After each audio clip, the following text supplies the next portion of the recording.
We've saved a seat just for you. There's always room at the table. It's Coffee with the Pastor with your host, Andy McDaniel. Welcome back, everybody, today to Coffee with the Pastor. We are live back with you. We have been on a little hiatus for the last few weeks, had some personal things to take care of.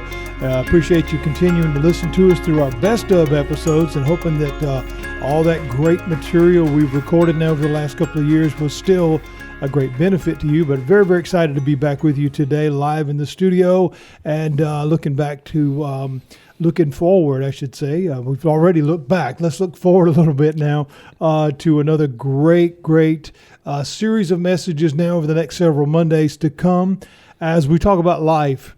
You know, here at Coffee with the Pastor, we really tackle not just biblical context in the sense of we're not preaching, we're not exegeting. We'll use our big word for the day, any scriptures or what have you here. We're just talking and really sharing our hearts from a biblical perspective and a ministerial perspective, but also from human in reality, because we hurt just like everybody else. And I think, my dear friend Pastor Tony's with me today.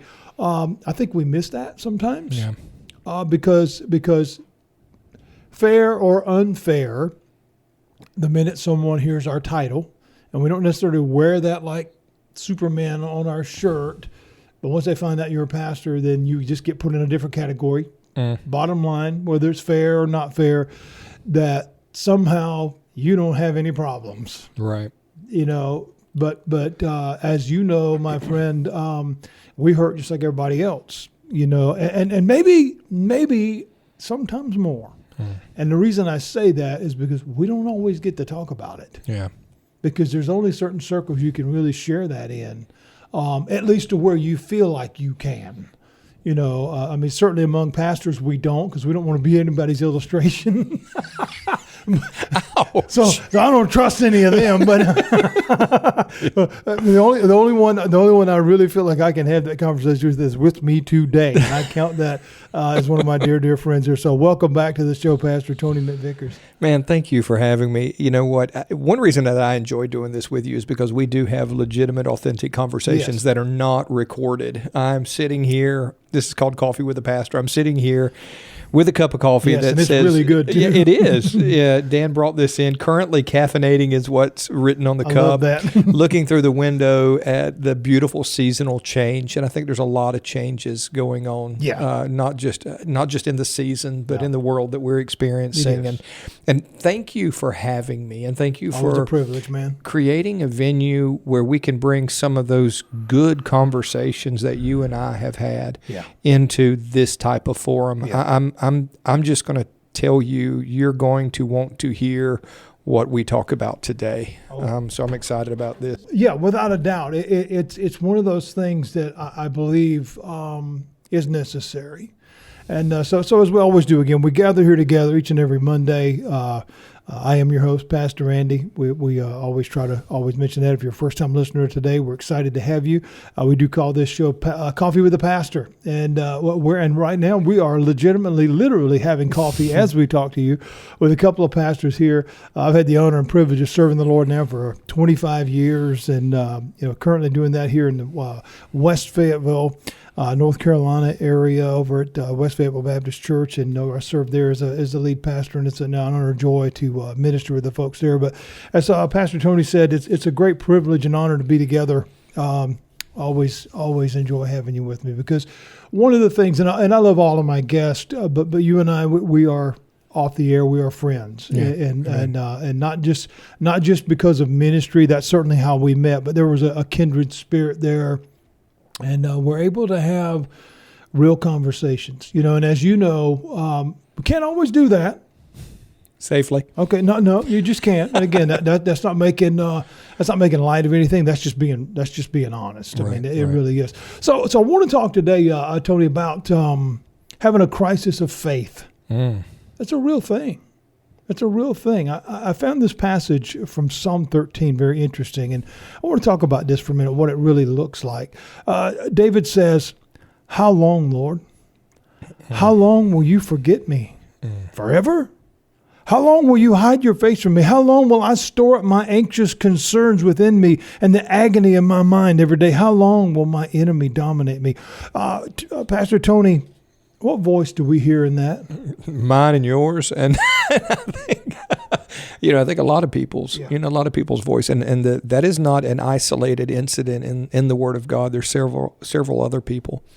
Elijah had one of those moments, where, and you can call it whatever you want, whether it's a faith crisis or whether it's a, crisis period or whether it's deep grieving or hurt or pain. My heart goes out and can relate to the psalmist on so many levels, as I know yours can as well. So what I hear in that is every single one of us during what is probably potentially the most formative times of our lives. Yeah. Good, bad, or ugly. I believe that every opportunity presents a situation or an opportunity. Every situation presents an opportunity to become bitter or better. Mm-hmm. Yeah. And I think that we're expected as ministers, we're expected to reconcile it right every time. Yeah. We don't get amiss. No. You understand? I remember talking to when we step up to the plate, it's supposed to be a home run every time. Every time. Never a single. Yeah, we don't. And never a strikeout. Yeah. I remember talking to my wife, and she was having a carnal moment. And maybe you understand what I mean when I say that.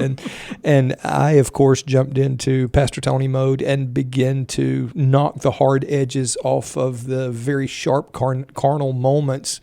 And she looked at me and she said, "Can I just have a carnal moment? I know that my feelings are not consistent with reality, but they are very painful and very real right now." And it helped me realize that God's word and the truth allows or affords us the freedom to feel. Yeah. And very often as a pastor, let me go just a little deeper. As a man, I want to fix. Yeah. I don't just have that compulsion towards her. Right. I have that compulsion towards myself, dealing with it internally, whether I'm dealing with something that's an existential threat situation or whatever, or it's just that's just my perception. Yeah. But her saying that really did two things. One, it kind of helped me understand that she wasn't trying to validate what she was feeling. She was trying to navigate what she was feeling. Yeah. And I was like, oh, man, I got mercy for you, baby. And don't you think, though, in the light of that, that's so vital for healthiness, mentally, physically, spiritually, every capacity, is to remember, it's kind of the pinch moment, if you will. I'm still real. Yeah. I profess my faith and I love God, and we can go down all of that. I'm not negating that or watering that down in any way. But when we read back through those words and let's look at that from, okay, that's not a Bible verse. Yeah. Let's take that off the table. This is a man here having this is someone saying, man, this sucks. Yeah. Life is really heavy right now. I'm watching things that I don't want to watch. How much longer has this got to go on? That's a valid question, isn't it? Yeah, absolutely. It's not just a question. It's a reality for a lot of people. And you and I, and I'm going to allude to some things. I'm not going to divulge too much from our conversation. But you and I have walked through things with people that were hard things. It's awful. And the reality was or is that until we have really walked through that thing ourselves, we do it with a degree of detachment. 100%. And not because we want to, but because you just have to. Yeah. It allows us to see things as they really are. Yeah. That degree of detachment is necessary so that we're not convoluted with all those feelings. But when we walk through that thing and we experience all of those feelings on the inside, we can relate to that thing. It doesn't change the truth. No. It doesn't change the counsel, but let me tell you what it does change. It does change the methodology, the compassion with which we approach people in those situations. And you know it's true. Oh, yeah. Because I asked you that question. I said, haven't you dealt with this before with other people? And you said, absolutely, many times, but it's different. You know, whether it's grief, sadness, anger, and I think there's a little bit of all of that. Disappointment. You know, all of it there. Yeah. You know, doubt, struggle. Yeah, all of those things are one thing when you are accompanying, if you will, someone else. Helping them carry the brunt of that burden. We're being Pastor Tony. We're being Pastor Andy. Right, you know, sorry for your loss. You know, sorry for what. You know, and again, we're not talking about insensitivity or. But you're exactly right. We do that from a distance to a degree because there's a detachment there because that's your problem, not mine. Yeah. But I want to help. I want to help you in that. But when it's you, that's a whole entirely different thing. Yeah. You know, I remember, even my time as an officer, you deal with people that are they just found their spouse just committed suicide. Or they just found their child overdosed. Wow. They just came home to someone just robbed their house and took everything. Those are awful feelings because you feel for that person because they're dealing with a loss of some sort. That's your job. You do it. You go on. Yeah. You come home and find that's a whole different story. The violation becomes real. It's not just I lost something. Suddenly I've been violated personally. We moved that into the faith realm. We tell everybody else, pray about it. God's got a purpose. I mean, again, we're not being flippant. It may be true. It is true. We're not being flippant. We're not being cold or crass. But those are the, I don't want to say the required answers that we're to give. But as time goes by, we to a degree, much like when I was on the road, you have to keep that distance between you and that, because if you get too emotionally involved, it can really go off the rails. You got to be careful with that. Right. But the struggle that we're talking about today in this crisis of faith is we see that sometimes through others. But in particular here at Coffee with the Pastor, sometimes while we deal with the general public at large, believers, non-believers, and whatever, I want to really touch on how do we deal with this stuff. We're not supposed to do this, man. We're supposed to have it all figured out. We got all the answers. We've got the degrees. We've done the classes. We stand in front of hundreds of people every week and say, doubt and struggle. And sometimes, if we're honest, that feeling of a distance from God. Right. How does that impact our faith? Yeah. I was meeting with a dear pastor recently, and I've buried a lot of people. All right. I just, you know this. And there are some things that, I've dealt with on a personal level that I couldn't talk to you even about on this, in this forum without breaking down and crying. I don't want to go there. But I've buried a lot of people. And some of those people have meant more to me than others. Okay, I'm just being very clear. I'm right there with you, man. Yeah, I get it. I've buried people who I had very intimate close. I buried my dad, and I did my dad's funeral, and he's not the only close person I've lost, but I love my dad. I'm just going to be very, very, very candid. And I've buried a lot of people, but I met with this pastor, and he told me something that was just that I felt like I was the only one that really understood what he was saying. And this is going to blow your mind when I say this, but I want you to think about how this lands. He said, I buried, I want to say 13.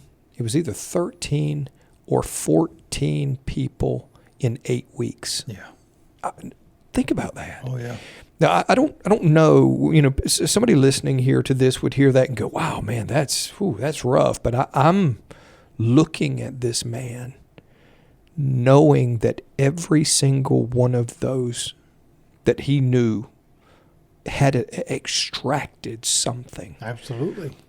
In that moment, and I said this out loud to him. I said, man, when he told me that, I said, I just want to reach over and hold you. I I just want to hug you and hold you because I know somewhat, and even that was more than I could fathom. I mean, I've never buried 14 people in 8 weeks. I'm just, I'm going, oh my gosh, it is so. Now I have had consecutive weeks where I've buried, people in horrible situations, every unimaginable situation. Some of them very, very close. But can you imagine that? Well, my point is in this is that the gift of being able to feel and relate to that man at that moment is a blessing and a curse. It is.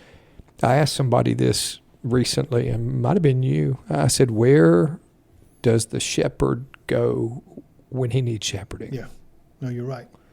Where does the shepherd go when he needs shepherding, and what does that look like? Because most people, and I'm just your average congregant, and I'm not saying this so we can have people feel sorry for us, okay? This is not the purpose of this. This is just real. The average congregant is looking for everything except those intimate, painful, hurtful details that their leader, their pastor may be going through. When we think of leadership and we think of a pastor, we think of somebody who's got it all together, who has no problems.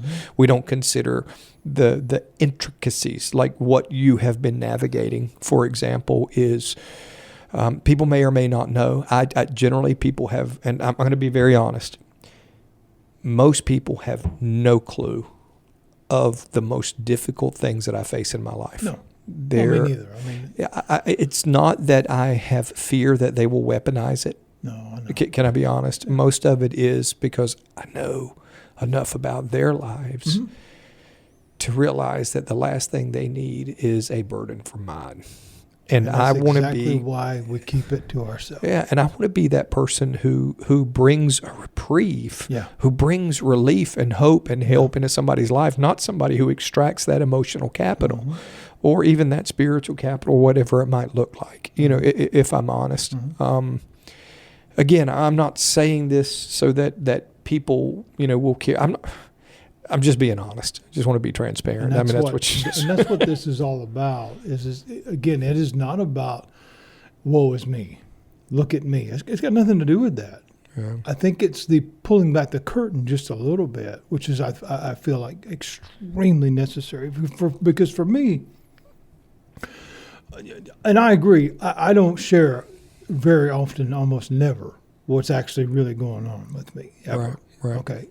And whether it is just the woes of life, raising 16-year-old twins, navigating. Okay, that's enough right there. There you go. Navigating, work and life and bills, and I mean, everybody's got that. So why don't you? Okay, but I think again we get conditioned to a point to where I don't get to be that guy. I don't get to. Because, and again, we're not talking about a fair and unfair or, again, feel bad for me. No, I don't. I had someone pull me to the side just within the last week. And they know a lot that's going on with me. And again, just for again transparency for our audience who does not know either of us or anything about us. Maybe you don't come to our church or whatever. Right now, I am literally watching my mom and dad die right before my eyes. They're both in the throes of dementia, and it is robbing them of everything, and it's horrifying. Yeah, and I hate it. Someone asked me though. They pulled me to the side. That has knowledge of that and just life in general. And they said, how in the world do you do it? They said, nobody would ever know if they didn't know you. And I'm like, I don't have a choice. Life goes on, man. I'm not tough. I'm nobody. Yeah. But it's like, and it's not trying to be a character or a phony, but you got to keep going because other people depend on me. Yeah.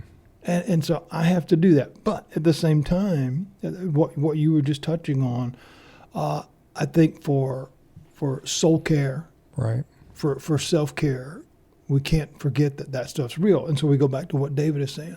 Yeah. How much longer? How much longer?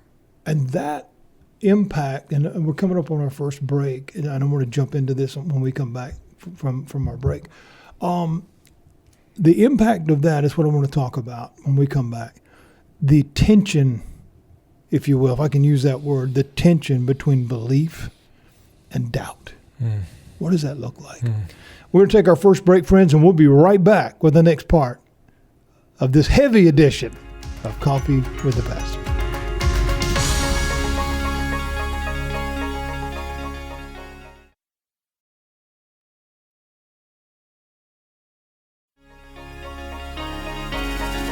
Welcome back, everybody, to Coffee with the Pastor. I am your host, Pastor Andy. I'm here with my dear friend, Pastor Tony.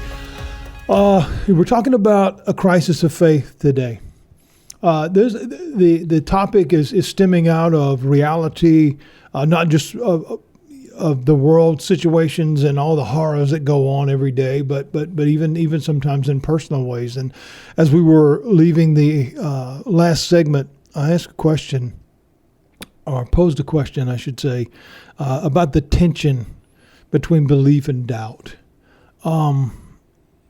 When we look even through Scripture, we see some of the major biblical figures, if you will, characters, if you will, that they show doubt.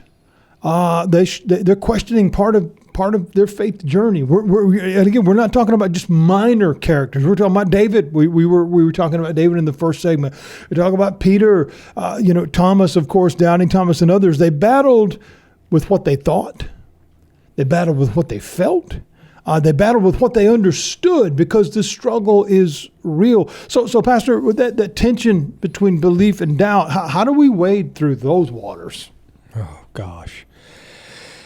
And yes, we only have 20 minutes. This could take 2 hours, but still. Yeah. So I can give you biblical, which I intend to, but I want to give you some experiential and fearlessly do it so we can have that candid conversation that you're talking about. I remember sharing with somebody something, just a microcosm of something that I was going through. And don't share it, and don't have a whole lot of people I can share with. Right. Some people would weaponize. There's just a lot. Right. There's just, you're dealing with it now. You've dealt with it in the past. Other pastors in our circles share very candidly with tremendous struggles that they face. And I thank you for creating a safe space for that. But I had somebody ask me how when I revealed to them something I was dealing with, and I was very honest. I said, "Can I be honest? I cry a lot." Yeah. No, that's real. I said, I cry a lot. And do I believe that is working a greater weight of good? James said, let me give you some Bible, that count it all joy when you fall into diverse temptations or strong trials, knowing that the trying of your faith works patience. Yes, it does. But there's a suffering, there's a fire of suffering in which that type of patience is forged, that brings us face to face with something beyond a theological perspective, because people quit. Yeah. People quit. They do. I was dealing with something recently, and I was driving down the road. Ironically, my wife and I were on the way to a funeral. And she said, the phone rang, and I answered it, and my heart was my heart just sank, and I began to cry out in that moment, literally driving. I was like, Jesus, please help me. God, please help me. And I began to say, God, and I just began to do, that war that is on the inside when we're casting down thoughts and we're in the middle of that press, and it just come to the outside. And my wife looked at me with astonishment, and she said something, and this is kind of burned into my brain. Mm-hmm. She said, I had no idea that you struggled. And I was like, and I'm just going to be honest. She said that is not something I see, because most of the struggles, I go to my prayer closet. I'm just going to be honest. Again, I don't want to be a burden to her. I don't know how much you share with your wife. Very often, I don't almost nothing. I don't want to hurt. I don't want to cause any more pain. No. God gave me broad shoulders in a sense, and an anointing, and an ability to care. But in that moment when it came out, for her to look at me and realize that, hey, you know what, he is human. And I was surprised that she hadn't picked up. I've been married for 25 years, and I was surprised that she didn't realize. And it's not been a masquerade. I've not been pretending. It's all been real. It's been authentic. I've felt like I've been very transparent with my feelings in conversation. When you talk about a crisis of faith, I'm going to say it, for me, it's probably been more of a crisis of feelings, because those are deep and powerful and painful. Yeah. And I've seen people, as a result of that pressure, walk away and quit. In my mind, can I be honest, and go where? My faith tells me, where am I supposed to go? This world has nothing. Yeah. Who am I going to turn to other than Jesus? So I mean, there's this rational part of the man brain in its box. He asked the disciples, he said, are you going to walk away? And they're like, where are we going to go? You're the only one with the answers. But in our pain, we get blinded to that. And like you said, I think it's important that we touch on this, because again, within the biblical circle and the church circle and the, like you were talking about off air, we get into all the theological debates of, your salvation and this and that. Can we touch on the reality that some people just walk away? And we like to have a sterile conversation and break it down into once saved, always saved, or unconditional versus conditional salvation. And we see real examples in the real Word of God of Paul with close kinsmen who, under the very press that we're talking about right now, just quit. Yeah. He said, he has forsaken me in this very tough situation and went back into the world. Mm-hmm. And I want to clarify this. You said doubt, and for some people it may be a little more nuanced than that. Doubt to me implies that you have the truth and you're questioning the validity of the truth. Mm-hmm. That's not that's not my struggle. I'm not saying that because I'm super spiritual. I'm just saying that's not my struggle. No. Here's my struggle: is I have questions. Absolutely. Having questions and doubting are two very different things. Very different.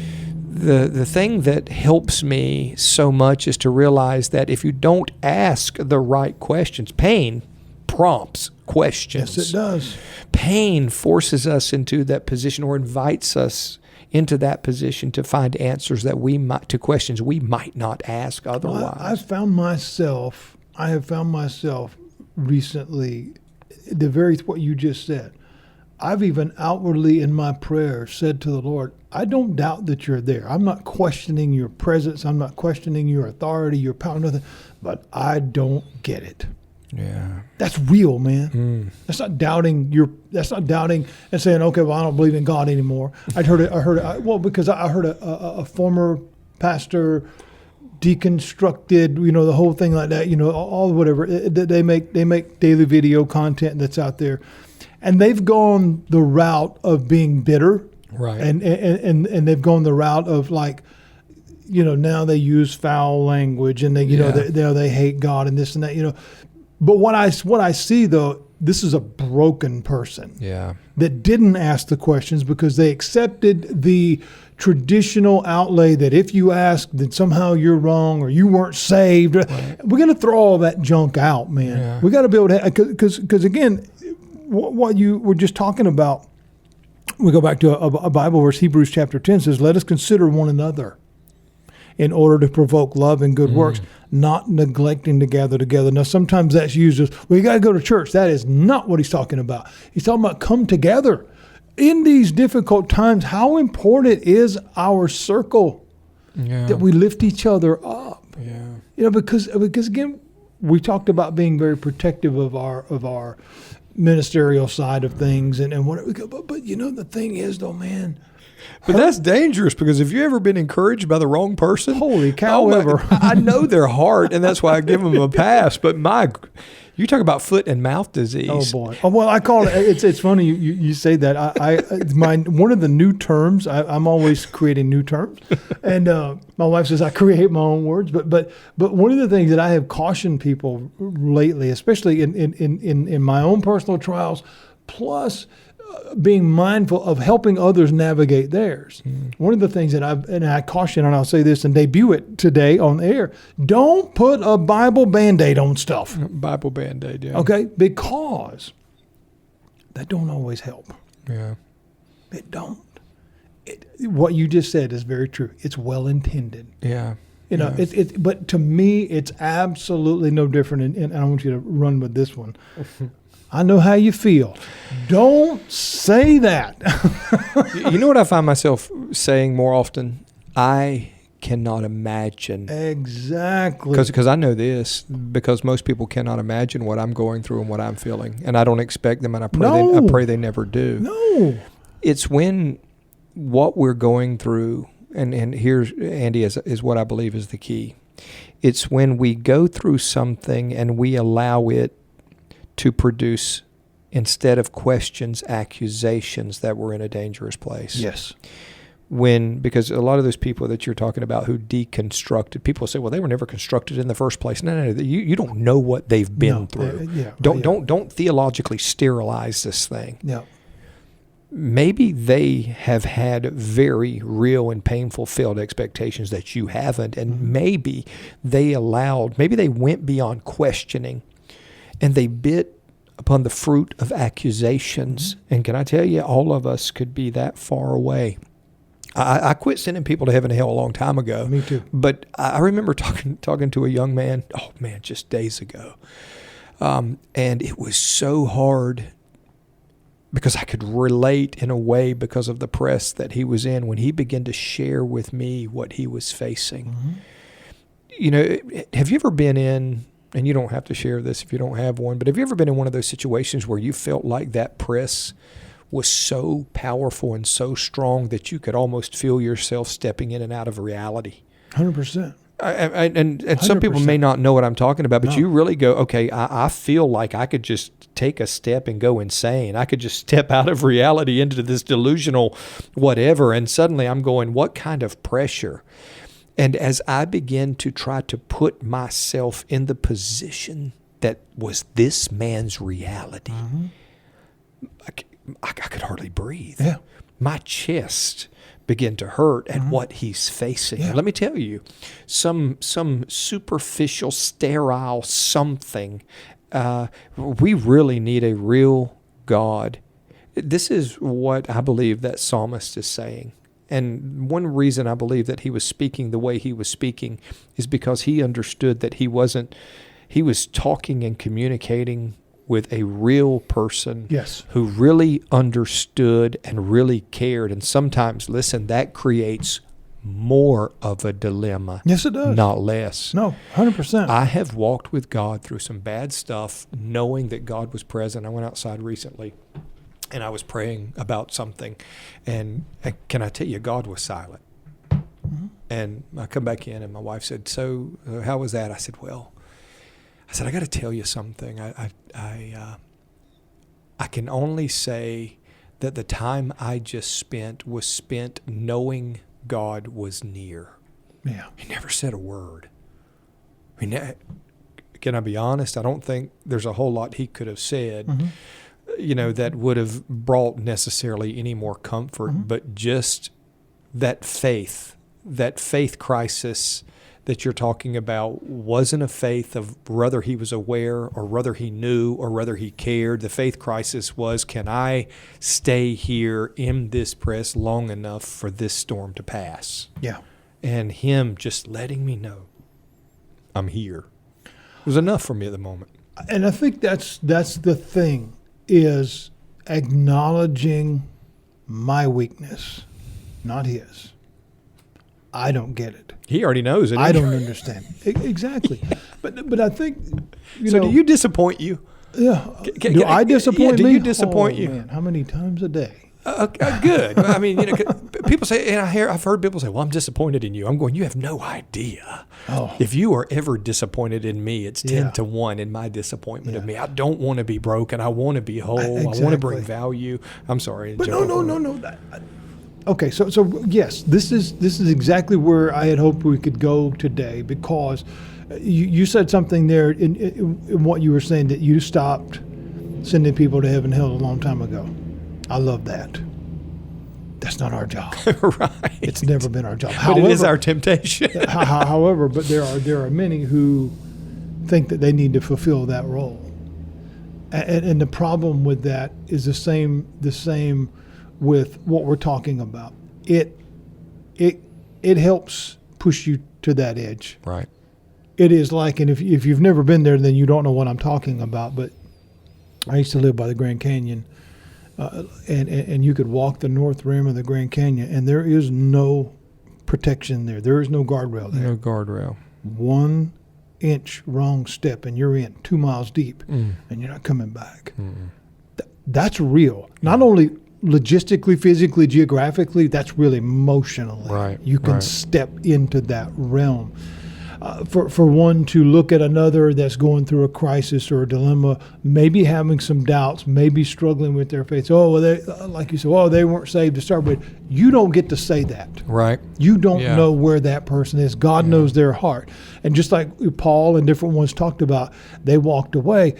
That's the humanity side of things. Okay, let's take that really deep and probably get us canceled by the denominational circles. Right. But let's look at the prayer of Jesus in the garden. Jesus went to God in prayer 3 times over the same thing, basically saying, "Really? Have we really got to do this?" Most people don't see that. Go back and read the garden prayer 3 times, and it was all the same thing. Do we really have to do this? That was the humanity side. That is not questioning the deity side of Jesus. We're saying now he has stepped fully into the realm of humanity. Why is that important? Because that's real. That's how we relate with each other. I talked about the Bible Band-Aid. A lot of people are quick. To pull the trigger on the scripture. That's going to give you the answer. Okay? Let me ask you this. How do we rebuild trust in God when our circumstance seems to contradict his promise? Because, all right, people will throw this one on you because I've had it thrown at me recently, right? We know that everything works out, those that believe. Everything works out together. God's got it, Romans 28:28. What about when you don't feel that way? How do we...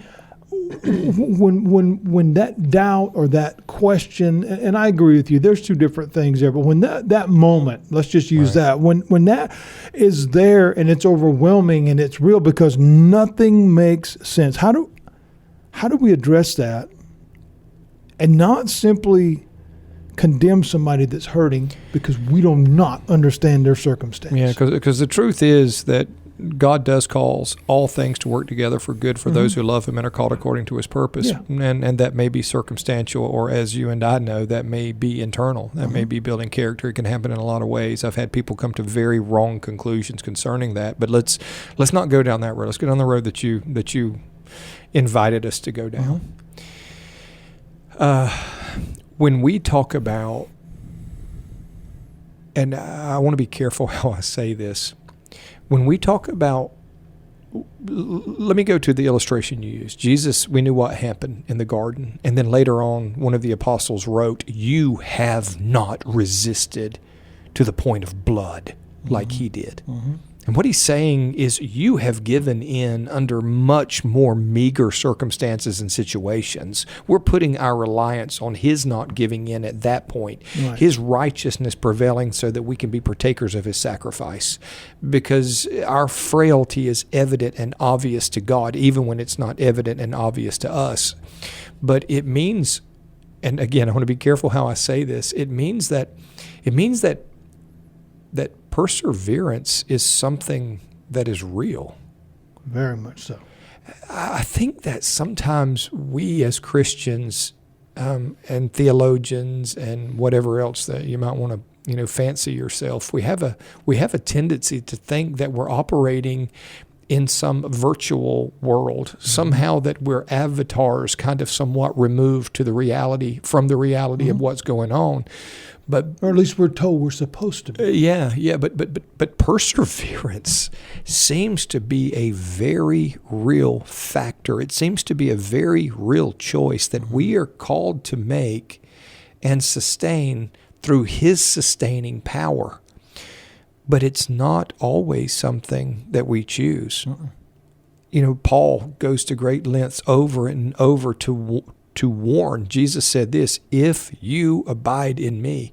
We think, well, I'm just arbitrarily going to, detach myself from the vine and walk away because of a theological difference or something as sterile as that, not realizing that, people really hurt deeply. Yeah, they do. And perseverance itself causes a very unique pain. It does. It's a real pain, though, isn't it? Very real. It's not a theoretical pain. It's not a spiritual pain. It is a real pain. Yeah. And to stay in that place in order to experience the fruit of that pain takes faith. It takes intentionality. Sometimes it takes support. It certainly takes the power of the Holy Spirit. Yeah. But it becomes an option for every one of us. And Very I guess much so. one of the questions becomes, how seriously do we take that aspect, that idea of perseverance? You're in the press. And you know as well as I do that there are certain things that we can do and alleviate some of that fleshly pressure that we might be facing on the inside to step out of faith and give in to accusation instead of legitimate questions. Yeah. And people do it all the time. All the time. And it is, it's one of the greater trials that we ever face in this life. Friends, we're going to take our second break, and we'll be back with the last part of this powerful edition of Coffee with the Pastor.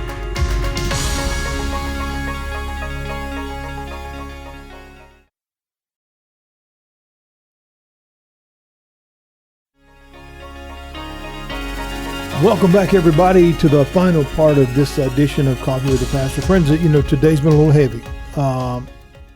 But it is with that is my prayer that we are reaching someone today that is battling. Whether you're in ministry, whether you believe or you don't believe, when you hear two pastors here talking that are not hanging out our shield today as pastor or doctor or anybody else, we're just saying, hey, we're just two guys in here that have been broken, that maybe even currently is broken, and that are struggling with the reality of not just our faith life, but just life in general, and trying to find answers. We're here for you today, and we're willing to be transparent and willing to talk about this. So Pastor Tony and I are talking off there about a lot of different things, and the admission of pause moments in life, they're real. You touched on James earlier. Consider it a great joy. We don't. Let's just be real. Because it says, consider it a great joy when you go through these various trials and experiences. Okay, that comes with time and maturity. Okay, in the midst of that storm, when the rain and the lightning and the earthquake and everything else is just beating the tar out of you, that's not very joyful, man. How do we we're told to trust God, that it's going to end, it's going to get better. How do we get there, brother? I think that this is one of those where we don't paint this picture in the hypothetical. Right. You asked me a question off air.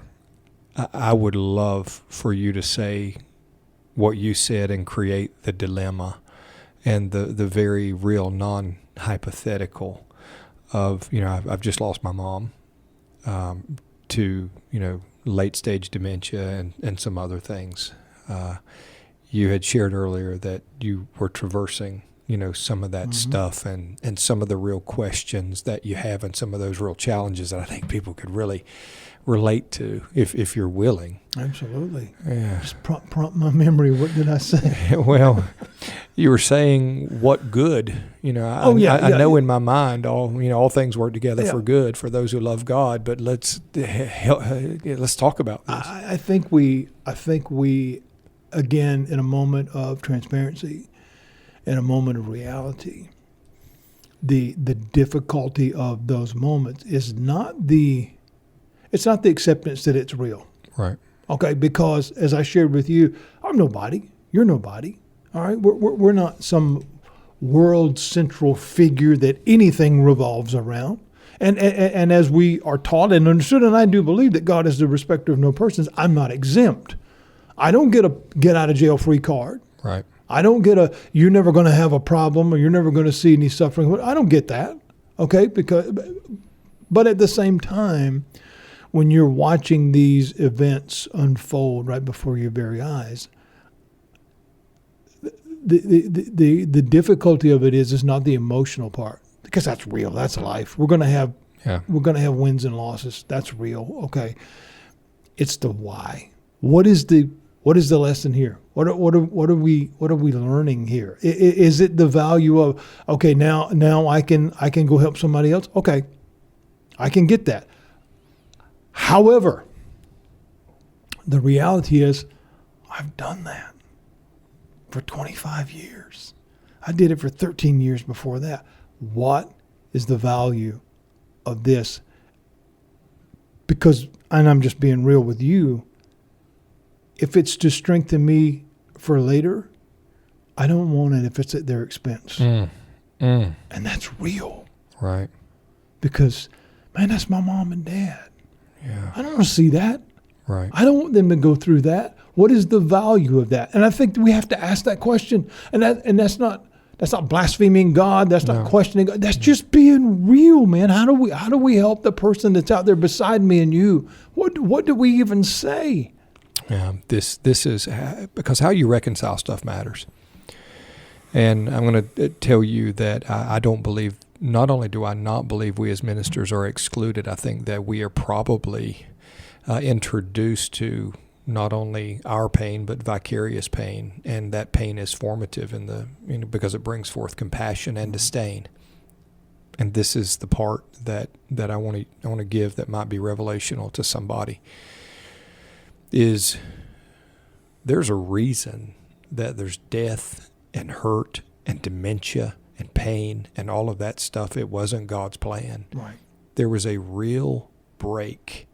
And that's why, when people get the idea or get into a theological or a philosophical perspective so deeply that they're trying to figure out everything detached from the reality of creation, it becomes so incredibly dangerous because there was real high treason that had a real result that we are really suffering now, that compels us to ask why, with the same question that compelled Christ to come from the throne to fix this mess. Yeah. So the way I deal with this, and the way I have dealt successfully with this, and will deal successfully with what's to come, is knowing this. I may not know when this ends, but I know how it ends. It ends well. Yeah. Whether it ends, because let's be honest, the movie ending is not what we experience here on earth more often than not. Innocent people innocent people are murdered and slaughtered, and it looks like evil wins. Mm-hmm. But the reality of that is that there is evil in the first place. Yeah. And the reason there is evil is because we opened the door wide open and invited that evil in. Yeah. And God hates that evil. And you and I are looking at the ravages of that sin in new and horrific ways. Yep. And it is forming us.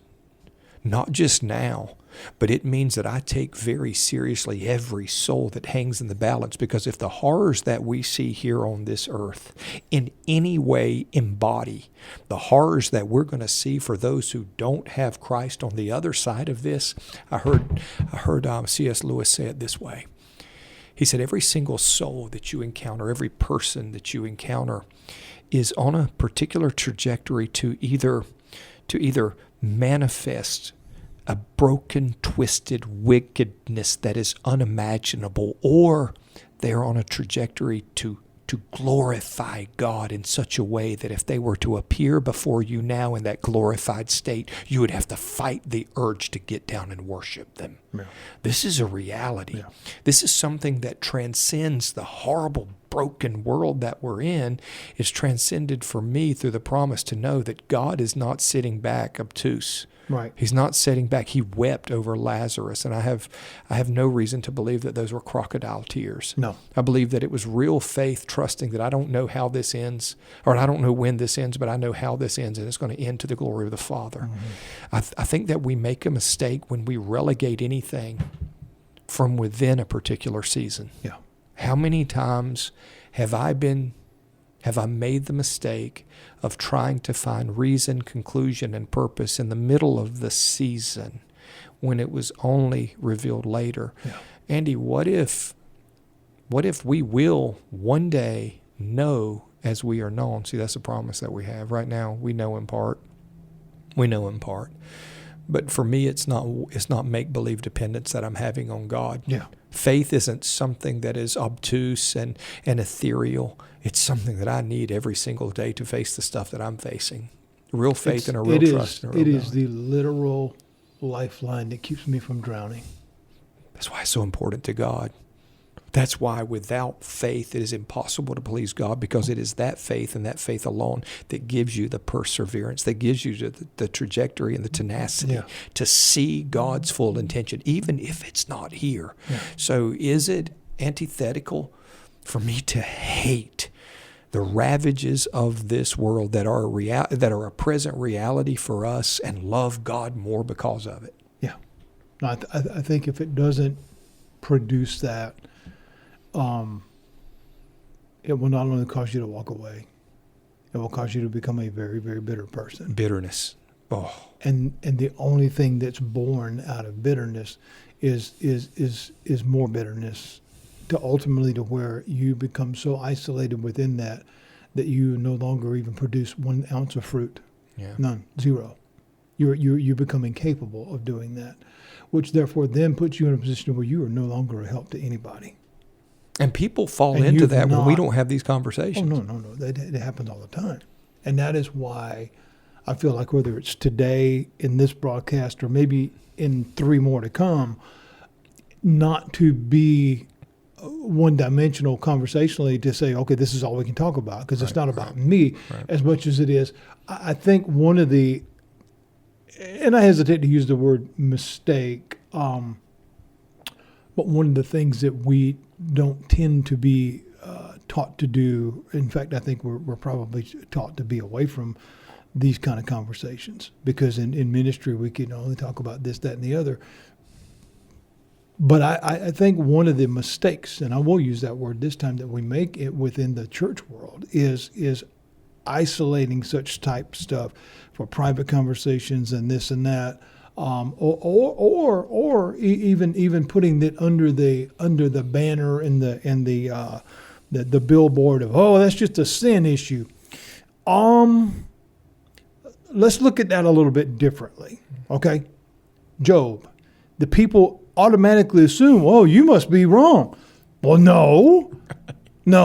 I was just teaching just recently the last chapter in the book of Acts. Paul puts the brush stuff on the fire to help. Everybody's wet and cold.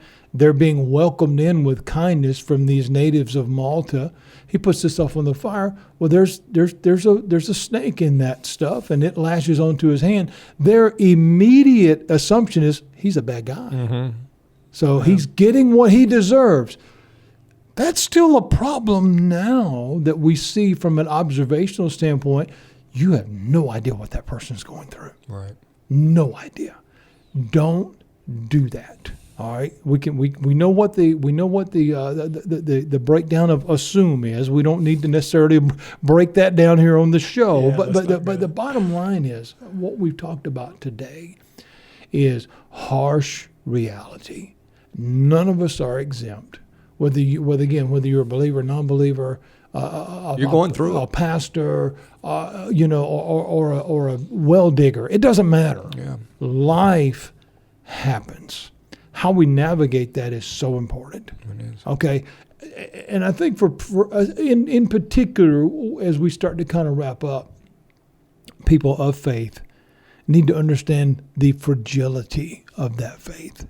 If it is not strengthened daily through our daily walk and the real conversations, I encourage people at my church, and I know you do too, but I encourage, don't be afraid to ask God questions. You're not going to hurt his feelings. Yeah. And I was taught, and I'm not sure what your upbringing was, but I was taught you don't question anything. You better question everything. That's the only way you're ever going to learn. Again, we're not exempt. We don't get a pass. Yeah. Okay.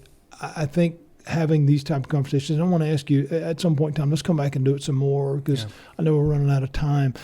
But I want to encourage, and the last thing I'd like for you to do, encourage the person listening today. This is not fun. Whatever you're going through, whether it's grief or sorrow or frustration or anger, it's not fun. But there is an answer.